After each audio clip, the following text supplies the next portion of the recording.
Hello viewers, in this video I'll show you how to fix Google Gemini My Chat History but disappear problem or missing problem. Google Gemini chat history not showing or missing problem. If you want to solve this problem, please follow the step. Step 1. Long press or long tap in Google Gemini application.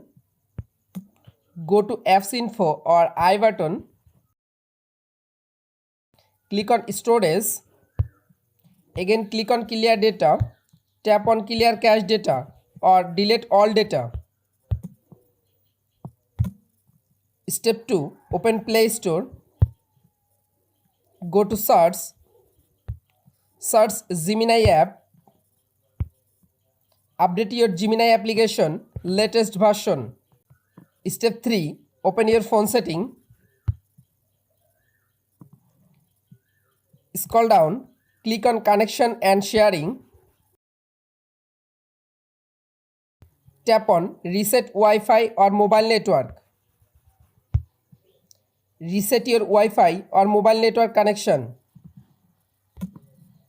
Step 4. Restart your device and again open it. Step 5. Again open your Gemini app. Click on Any Chat. You can follow all of the steps to fix My Chat History bar disappear problem solved or Google Gemini Chat History not showing problem or missing problem solved.